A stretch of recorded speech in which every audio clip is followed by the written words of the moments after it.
Well, hello, my name is Ken Huey. I'm a member of the Hall County Search and Rescue. And this short video presentation is to talk about some techniques for using the map in the rain.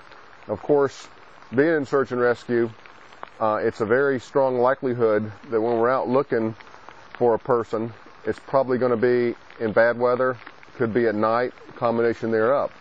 So learning how to use a map out on a field exercise in the dry weather is a start, but you need to know how to use a map and work with it in an environment that you're more likely to encounter, which is, like you see today, is overcast and rainy. So let's talk a little bit about how to carry your map in the field. There are commercial map cases that you can use, and so if you can find a good one, that's great, but there are ways to use items you probably have in your house. For example, here's a Ziploc bag. It's my preferred map case. I use these gallon-sized Ziploc bags for a lot of things in my gear. So you can see there's a couple different kind, and I'll show you a little more detail about some of the things that you need to be concerned about even when you're picking out a gallon Ziploc bag. So it's important, I can't stress enough, you need to train in the kind of weather you're most likely to experience on an actual call out, because things that work really good on a bright sunny day don't work so well in this kind of weather.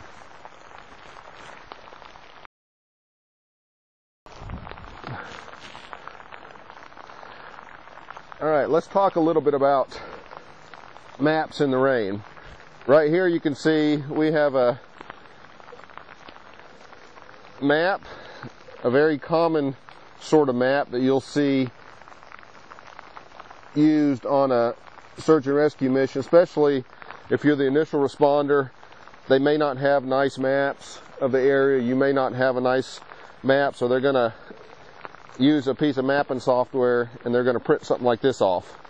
And you can see this hasn't been out here that long and it's already ripping up.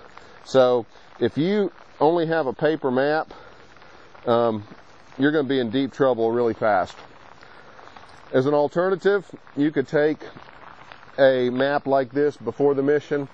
If it's an area you pre-plan, you could laminate it, and that would be fine as far as keeping it from getting all messed up. The problem with laminating a map is that it's very hard to actually make notations on the map, which is something that you'll need to be able to do on an actual call out. So obviously, you know, on something like this, I don't care what you have behind it, you're not going to be able to write on it. And if it was laminated, you can't use a pencil, you can't use a normal pen, you'd have to use some sort of wet erase marker, and that's going to get real messy. So I don't recommend pre-laminating the maps for use out in the field. It's great for the instant command post. So what are your alternatives? What I'd recommend is using a gallon-size Ziploc bag. So you can see I have my topo map. It's inside the bag here. It's not falling apart, okay? I can fold it up, stick it in my pocket, and that map's going to be dry. You'll have to brush it off when you want to look at it. And the nice thing about a Ziploc bag like this, a gallon-sized Ziploc bag, is that you can actually put one map on one side and then on the flip side have another map. Now, things to be concerned about when you buy these Ziploc bags, I recommend the heavy-duty freezer type. But something to be aware of, this particular brand here, it's clear on this side, but you can see this Ziploc logo on the other side. So if I really wanted to be able to do this, this is it may be covering something I really want to look at. So consider that. I mean, it's okay just to use one side, but at least know if you're buying bags. I'd rather buy a bag,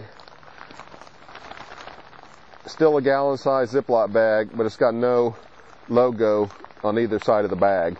So I can switch back and forth. Like here I have the trail system map for an area, and then I have the 7.5 minute quad on the other side. Additionally, something that doesn't really show up until you're in this type of weather is, here's my Ziploc, gallon-sized Ziploc bag with my topo map and my little grid reader. Okay, real handy little grid reader for map tools. And on normal, dry daytime operations, a lot of times I might keep this grid reader in my Ziploc bag. I'll open the bag and get the grid reader out. Well, you can see, obviously in this kind of weather, if I'm having to open this bag a lot just to plot my position or look at a position that's being called into me, the likelihood that there's going to moisture and water is going to get inside the bag if I have to open it, and then this is going to be wet, and I'm going to put this back in the bag and it's going to get the map wet. So we're going to have a similar situation to the original map, where over time the map's going to start getting mucked up. So what I'd recommend that you do, especially in this type of weather, is that keep your grid reader out of the bag, and in this case there's a place you can actually attach a dummy cord to your grid reader and attach it to your compass pouch or something else, so that you can basically use the grid reader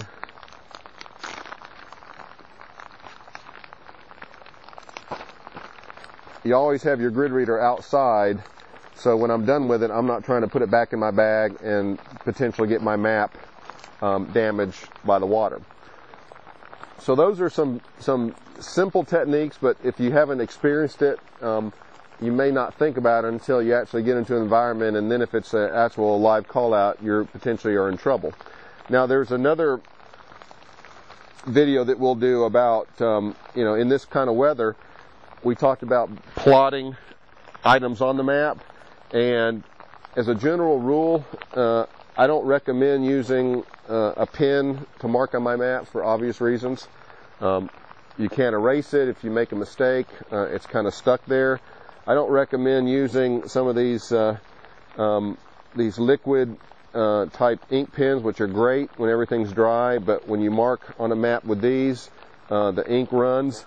I recommend for map use the old-fashioned pencil.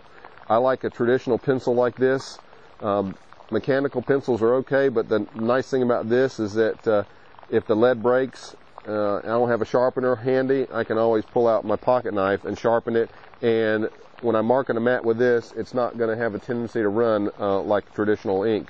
But we'll also talk about when you need to mark on the map in this kind of weather.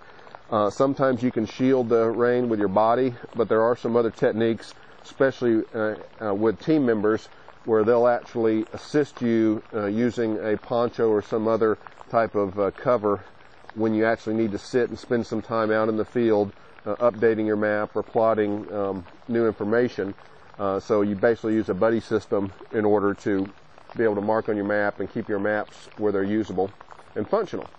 I hope these tips help you, and we'll see you in the next video.